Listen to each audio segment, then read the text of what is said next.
Mukesh tem sido meu verdadeiro apoiador, o vento sob minhas asas. Ele é minha maior inspiração. Mukesh Ambani construiu a maior fortuna pessoal da Ásia a partir de um negócio têxtil familiar que começou em um apartamento de 2 cômodos em Mumbai.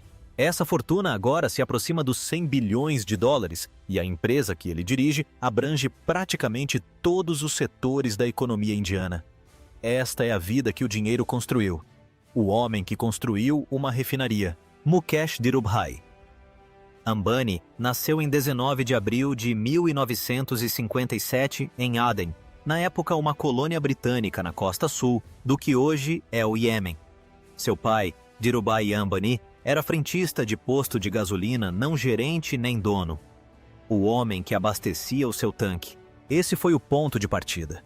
Em 1958, Dhirubhai já havia construído um pequeno negócio de comércio de especiarias e fios de poliéster e mudou-se com a família para Mumbai quando a instabilidade política em Aden tornou a permanência difícil. A cidade em que chegaram não tinha acomodações reservadas para eles. Eles se mudaram para um cortiço de 2 cômodos em Bhuleshwar, um prédio de moradias coletivas, onde várias famílias compartilham banheiros corredores e paredes tão finas que se pode ouvir tudo o que acontece do outro lado. Não havia luxos pessoais, transporte particular ou instalações separadas. 2 cômodos, uma família de 4 pessoas, ônibus públicos, infraestrutura compartilhada. Essa foi a base. Mukesh e seu irmão Anil estudaram juntos na Hillgrange High School. Depois, Mukesh ingressou no St. Xavier's College.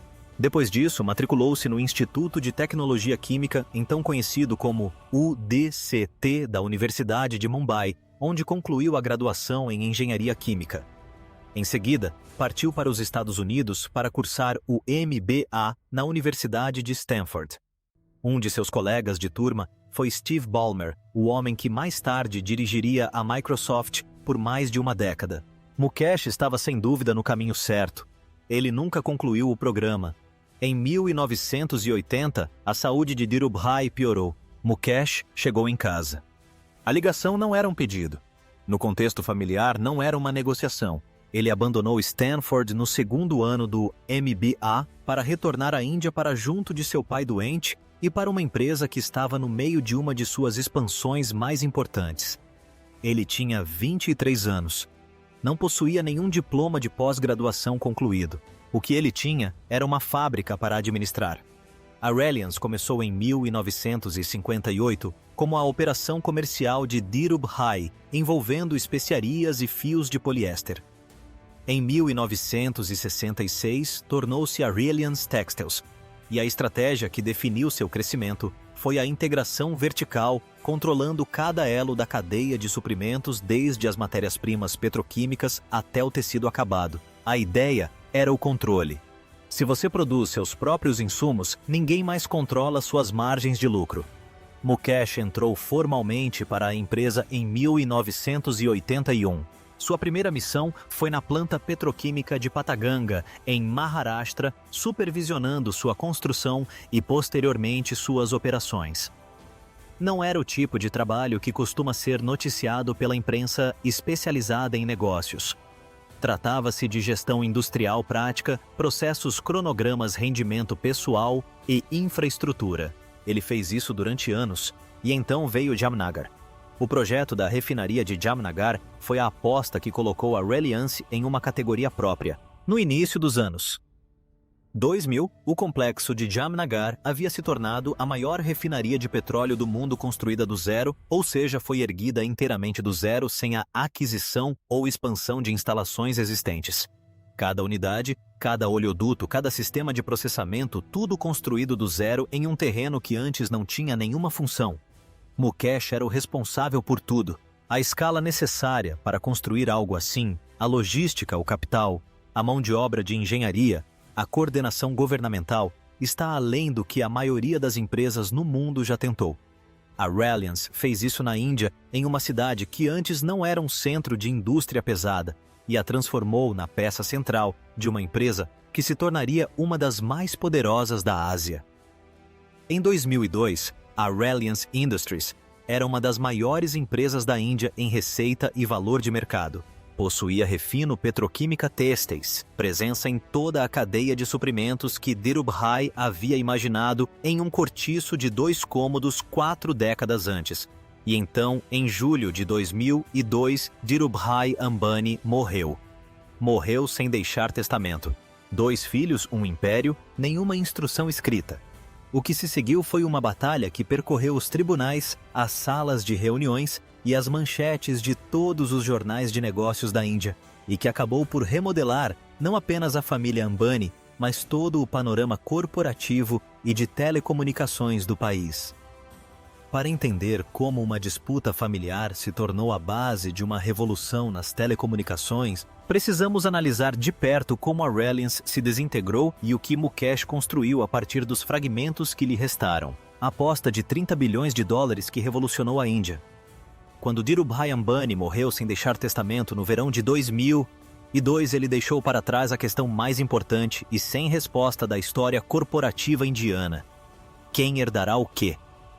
Havia 2 filhos, Mukesh, o engenheiro, o operador, o homem que passou 20 anos gerenciando refinarias e fábricas, e Anil mais jovem, mais sociável, mais à vontade com a mídia, com um estilo de liderança diferente e uma visão diferente para o futuro da empresa. O que se desencadeou entre eles foi uma das rivalidades fraternas mais públicas, amargas e prolongadas da história dos negócios indianos. As acusações que vieram à tona não foram nada discretas. Espionagem, sabotagem, disputas de poder, tentativas de alcançar assentos no conselho administrativo e controle operacional. Cada lado alimentou a imprensa com uma precisão que sugeria estratégia de relações públicas em vez de luto familiar. Os processos judiciais se multiplicaram. Os acionistas acompanharam a oscilação do preço das ações a cada manchete. A disputa se estendeu por todas as subsidiárias da empresa, seus campos de gás, seus empreendimentos de telecomunicações e sua estrutura financeira. Uma verdadeira guerra civil corporativa encenada em plena vista do público, com 2 dos homens mais poderosos da Índia no centro dela. Sua mãe, Kokilaben Ambani, acabou intervindo e intermediou uma partilha formal em 2005. A divisão seguiu o que parecia na época uma linha divisória lógica. Mukesh ficaria com a coroa industrial, energia petroquímica e refino. Anil ficaria com os setores de crescimento telecomunicações, energia elétrica e serviços financeiros. Em 2005, a opinião geral era de que Anil havia feito o melhor negócio. A base de assinantes de telefonia móvel da Índia crescia mais rápido do que em quase qualquer outro mercado do mundo. O setor de telecomunicações era o da década. Anil tinha a plataforma, o espectro e o ímpeto. Mukesh tinha refinarias de petróleo, infraestrutura cíclica e que exigia muito capital gerando retornos, mas nada parecido com o potencial de crescimento que as telecomunicações prometiam. A visão convencional estava catastroficamente errada. As empresas de Anil Reliance Communications, Reliance Power e Reliance Capital acumularam dívidas, enfrentaram problemas regulatórios e deterioraram-se ao longo dos 15 anos seguintes. O império que herdou a parte do crescimento da divisão entrou em colapso e faliu. O homem que ficou com o setor de telecomunicações acabou sem nada para mostrar. A disputa pelo gás que acompanhou a deterioração dos negócios acrescentou uma nova dimensão de amargura. A bacia de gás natural KG D6 na costa leste da Índia tornou-se um ponto crítico quando Anil alegou que Mukesh havia descumprido um acordo para fornecer gás às usinas de energia de Anil a preços abaixo do mercado. O caso exigiu múltiplas intervenções da Suprema Corte. Seguiram-se renegociações. Os resquícios legais dessas batalhas nunca foram totalmente resolvidos. O custo da disputa em termos de confiança, honorários advocatícios e na distração acumulada de 2 homens poderosos lutando entre si em vez de seus concorrentes é impossível de mensurar completamente. Mukesh, em vez disso, esperou. E então, em 2016, ele mudou de rumo. Investiu mais de 30 bilhões de dólares para construir uma rede móvel 4G a Jio inteiramente do zero, em um projeto totalmente novo, sem torres adquiridas, sem parceria com operadoras existentes, e quando a Jio foi lançada não competiu em condições normais. A empresa ofereceu algo que o mercado indiano nunca tinha visto em grande escala, chamadas de voz e dados móveis gratuitos a preços muito inferiores aos cobrados pelos concorrentes. O resultado não foi uma disrupção do mercado, foi uma demolição do mercado. A Airtel e a Vodafone Idea. As outras duas maiores operadoras de telecomunicações da Índia perderam milhões de assinantes quase que imediatamente. As operadoras menores simplesmente deixaram de existir. A consolidação ocorreu mais rápido do que os órgãos reguladores tinham qualquer estrutura para lidar com ela. Os críticos chamaram isso de preços predatórios planejados para privar os concorrentes de receita até que não pudessem mais sobreviver. Mukesh chamou isso de democratização. De qualquer forma, o resultado foi o mesmo. E agora, a Jio estava evoluindo de uma rede de conectividade para algo completamente diferente. A Jio conectou a Índia à era da internet. A Jio vai conectar a Índia à era da inteligência artificial. Até 2026, a Jio terá mais de 500 milhões de assinantes. Ela é a operadora de telecomunicações dominante na Índia, com uma vantagem que seus concorrentes não têm perspectiva realista de alcançar. O homem que herdou o petróleo e os produtos petroquímicos na divisão de 2005, a metade supostamente estagnada do império, reconstruiu silenciosamente seu poder, tornando-se a força controladora do próprio setor que deveria pertencer ao seu irmão. A disputa gerou uma dinastia. Mas uma dinastia é mais do que uma empresa. É uma família. E a família no centro desta história tem sua própria essência, suas próprias lutas privadas e seus próprios momentos públicos espetaculares que nenhuma decisão de diretoria jamais conseguiu igualar. Para entender as pessoas por trás do império, precisamos adentrar a própria família Ambani. O casamento que custou $1 bilhão. Em 1985, Mukesh Ambani casou-se com Neeta Dalal. O casamento foi arranjado como ainda acontece com muitos outros nas famílias Gujarati daquela geração. Neeta trabalhava como professora quando Dhirubhai Ambani a viu dançando em um evento familiar e ficou encantado com o que viu. Ele a apresentou ao filho. O resto seguiu a sequência esperada: encontros, aprovação da família, um pedido de casamento formal e um casamento que uniu duas vidas à trajetória de uma das empresas mais poderosas da Índia. O que essa união produziu ao longo dos 40 anos seguintes foi, considerando seu patrimônio líquido, uma família de rara moderação. Mukesh não bebe. A família é estritamente vegetariana. Não há escândalos nos tabloides, nem casos extraconjugais na imprensa, nem desavenças públicas, nem cenas em festas ou aeroportos. A disciplina que Mukesh aplica à sua vida profissional parece estender-se até à sua vida familiar. Neeta já falou sobre a base da parceria, chamando Mukesh de seu maior apoiador, o vento que a impulsiona e sua maior fonte de inspiração. As palavras de uma pessoa descrevendo sem encenação como são 4 décadas de casamento dentro de uma das famílias mais observadas do mundo. O caminho do casal para se tornarem pais não foi fácil. Akash e Isha gêmeos nasceram por meio de fertilização in vitro, após anos de espera e tratamento. O terceiro filho, Anant, veio depois. 3 crianças que cresceram num mundo de seguranças rigorosas, viagens aéreas privadas e uma casa que tecnicamente é um arranha-céu. 3 crianças que viram os pais administrarem um império por dentro, que estudaram no exterior e que agora foram formalmente integradas à governança desse império. Os 3, Akash, Isha e Anant, foram integrados ao conselho da Reliance Industries em 2023. A transição da dinastia começou. A empresa que Dhirubhai idealizou a partir de um cortiço de 2 cômodos está agora sendo entregue à terceira geração. Neeta lidera o braço filantrópico desse império, a Fundação Reliance, supervisionando programas de desenvolvimento rural, saúde, educação, financiamento esportivo e resposta a desastres. Mas sua filosofia para a próxima geração não se baseia na gestão do legado. É algo mais pessoal. Para mim é muito importante que suas aspirações sejam realizadas na vida. Essa filosofia ficou plenamente evidente de forma inequívoca e global nos eventos de 2024. Anant Ambani. O filho mais novo, aquele que cresceu mais visivelmente sob os olhos do público, ficou noivo. O que se seguiu não tem precedentes na história registrada de celebrações de casamento em qualquer lugar do mundo. As festividades pré-nupciais foram realizadas em Yamnagar, a mesma cidade onde Mukesh construiu a maior refinaria de petróleo do mundo 3 décadas antes. O local foi transformado em um complexo de eventos construído especialmente para a ocasião, uma estrutura de palácio de vidro, palcos projetados para apresentações em escala de concerto, acomodações e logística para milhares de convidados internacionais. Rihanna se apresentou por um cachê estimado entre 8 e 9 milhões de dólares.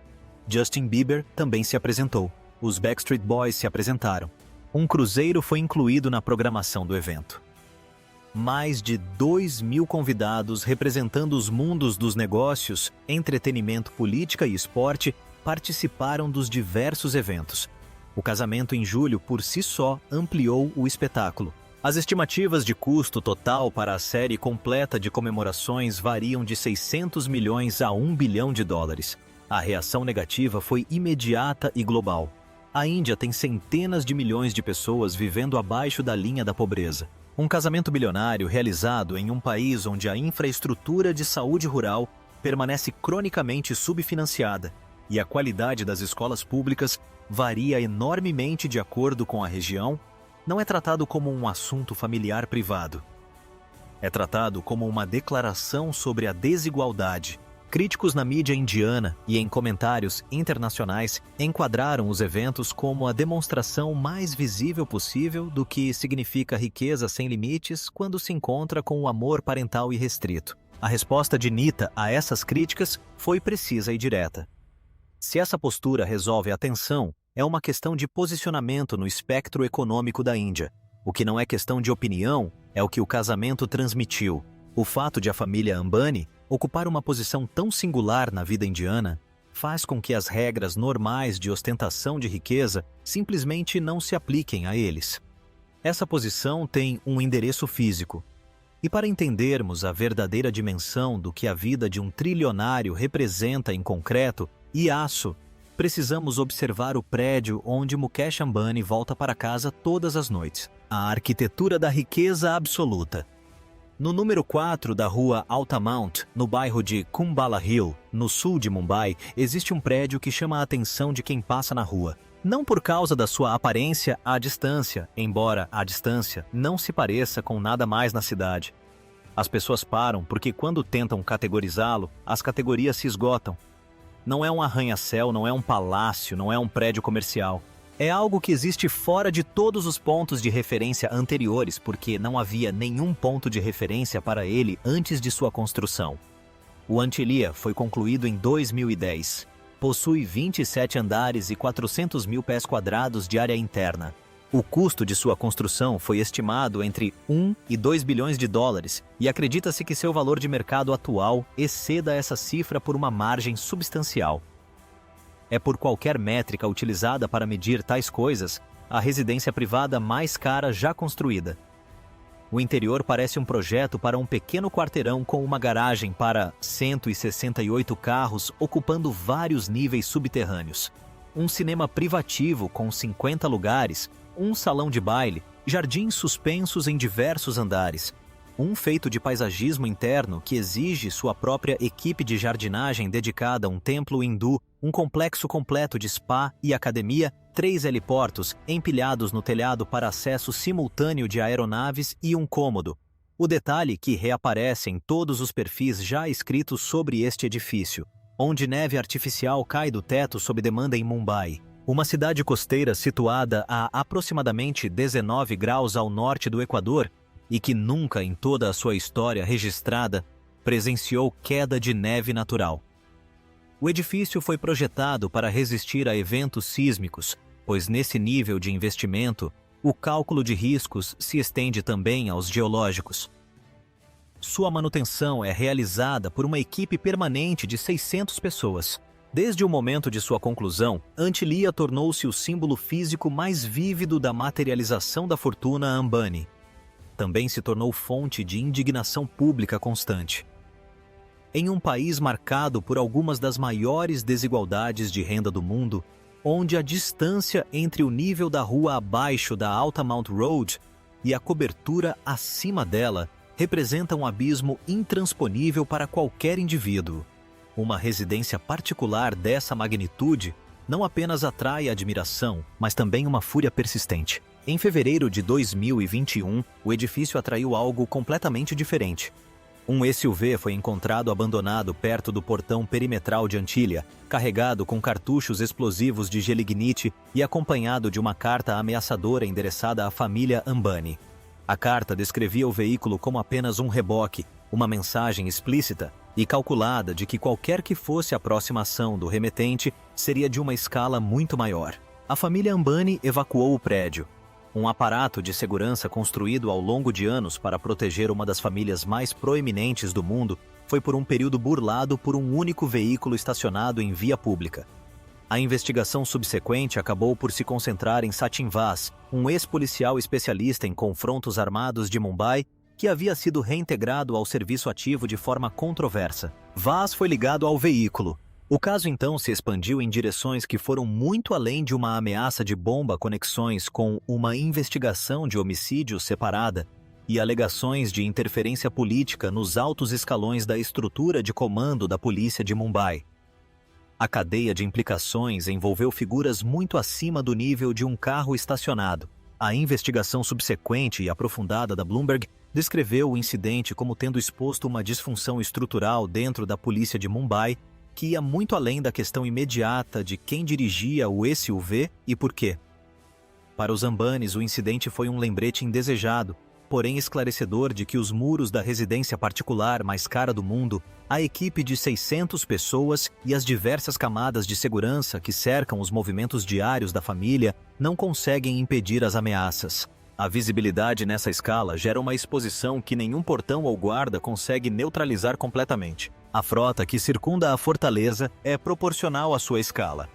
Um jato executivo Boeing 737 MAX, personalizado, configurado como uma residência aérea privada, serve como a principal aeronave da família para voos de longa distância. Jatos e helicópteros adicionais o complementam para rotas mais curtas. Um helicóptero supostamente adquirido para Nita Ambani por cerca de 250 milhões de rúpias inclui um quarto privativo e uma jacuzzi. Circulam rumores sobre um superiate referido por alguns meios de comunicação indianos como uma antilia flutuante, embora as especificações confirmadas ainda não tenham sido divulgadas. Uma frota de supercarros completa uma coleção que abrange todas as categorias de transporte pessoal. Este é o inventário físico da vida de um trilionário. Uma casa de 37 mil metros quadrados onde neva dentro de casa uma frota de aviões particulares e uma estrutura de segurança que em uma manhã de fevereiro de 2021 pareceu insuficiente. Mas tudo isso, a casa, os aviões, a equipe descreve aonde Mukesh Ambani chegou. O que não descreve é para onde ele está indo a seguir, ou o peso das controvérsias que marcaram cada passo de sua trajetória até aqui.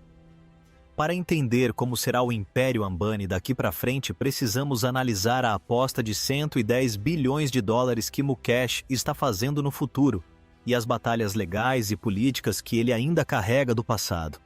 A aposta de 110 bilhões de dólares em Ibaba e o custo do Império.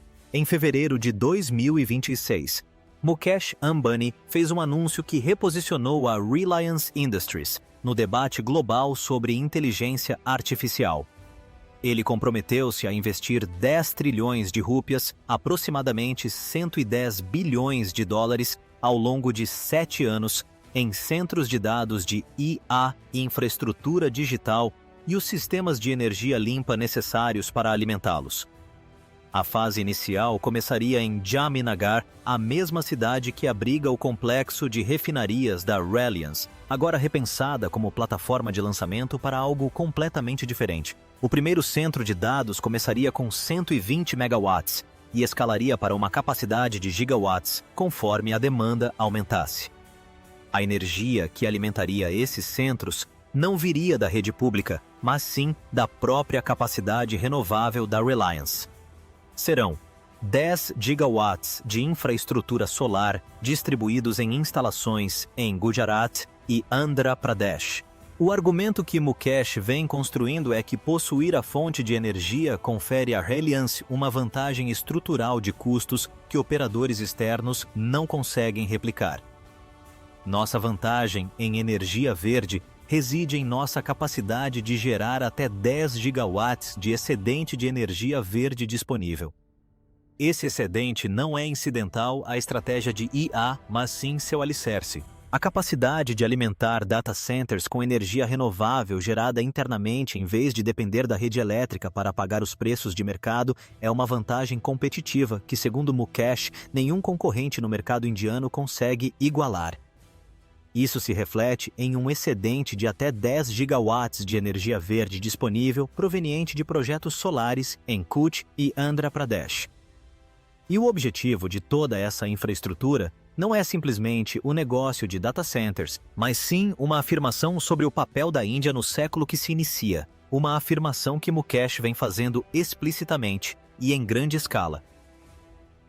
Do púlpito desta cúpula hoje quero fazer uma previsão ousada. Uma previsão baseada não em esperança abstrata, mas na infraestrutura que a Reliance já começou a construir. A Índia emergirá como uma das maiores potências em IA do mundo no século XXI. Paralelamente ao investimento em IA, a Reliance se comprometeu a atingir emissões líquidas zero de carbono até 2035. Um dos cronogramas de descarbonização mais ambiciosos anunciados por uma empresa cujo negócio fundamental foi durante décadas o refino de petróleo. A Fundação Reliance, liderada por Nita, afirma ter alcançado mais de 76 milhões de pessoas por meio de programas que abrangem saúde rural, educação, infraestrutura esportiva e resposta a desastres. A trajetória de magnata do petróleo, a pioneiro em energia limpa e inteligência artificial, é a história que Mukesh está construindo ativamente para o próximo capítulo do império. Os críticos, no entanto, interpretam o trabalho filantrópico e os compromissos ambientais sob uma perspectiva diferente, argumentando que ambos são inseparáveis da estratégia de negócios e que reformular um conglomerado de combustíveis fósseis como uma empresa de tecnologia responsável exige exatamente esse tipo de investimento em imagem pública. Como o outro lado da moeda da família Ambani, não é nada leve a disputa sobre o gás natural no campo K. GD, 6 com a O, N, G, C, a petrolífera estatal indiana, gerou acusações de que a Reliance teria desviado mais de 130 bilhões de rúpias em gás de campos estatais adjacentes por meio de perfuração irregular. As multas envolvidas ultrapassaram 1,55 bilhão de dólares e o caso exigiu diversas intervenções da Suprema Corte ao longo de vários anos. A disputa permanece em aberto. A SEBI, reguladora do mercado de valores mobiliários da Índia, aplicou multas à Reliance por manipulação de mercado, incluindo um caso de 2007 envolvendo a Reliance Petroleum. Após a invasão da Ucrânia pela Rússia em 2022, a Reliance tornou-se uma das maiores compradoras de petróleo bruto russo, com desconto, continuando a importar em larga escala, enquanto governos ocidentais impunham pacotes de sanções destinados a interromper precisamente esse tipo de comércio. As compras atraíram críticas constantes de autoridades americanas e europeias. Os registros de divulgação de títulos eleitorais revelaram que empresas ligadas à Reliance fizeram doações substanciais ao BJP, o partido político governante da Índia, dando impulso contínuo a um argumento antigo de que o crescimento do Império Ambani tem sido estruturalmente adjacente ao poder político de maneiras que vão além do lobby corporativo normal. A propriedade da Network 18 pela Reliance, um dos maiores conglomerados de mídia da Índia, intensifica esse argumento.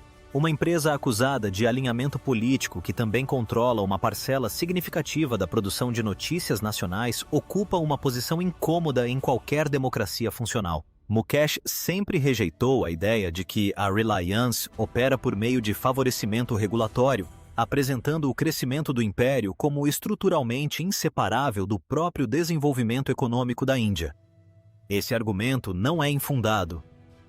A Jio levou acesso à internet a centenas de milhões de usuários iniciantes. O complexo de refinarias de Jamnagar gera uma parcela significativa dos produtos petrolíferos da Índia. O investimento em infraestrutura de IAA, se concretizado, colocaria a Índia no debate global sobre soberania de dados de uma forma que nenhuma outra entidade no país está atualmente em posição de fazer. Mas é precisamente isso que torna a história de Ambani difícil de resolver. Um homem que cresceu em 2 cômodos com um banheiro compartilhado agora vive em um prédio de 37 mil metros quadrados que produz sua própria neve. Uma empresa que começou vendendo fios de poliéster em 1958 agora está construindo infraestrutura de IA em escala de gigawatts. Uma família que negociou uma paz legal consigo mesma agora coloca 3 filhos no conselho de administração de uma das corporações mais poderosas da Ásia.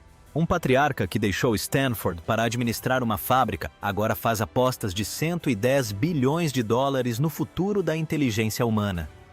Nada disso, nem as refinarias, nem a Jio, nem o investimento em IA, nem o alerta de bomba, nem o casamento bilionário se encaixa perfeitamente em uma única categoria. Não é herói, nem vilão, nem uma simples trajetória de ascensão social. Algo mais complexo, mais contraditório e mais honesto do que qualquer enquadramento isolado permite. Algo que de qualquer ângulo parece o peso total e descontrolado da ambição sem nenhum ponto de contenção. Se você gostou deste vídeo, clique em qualquer um dos cards na sua tela.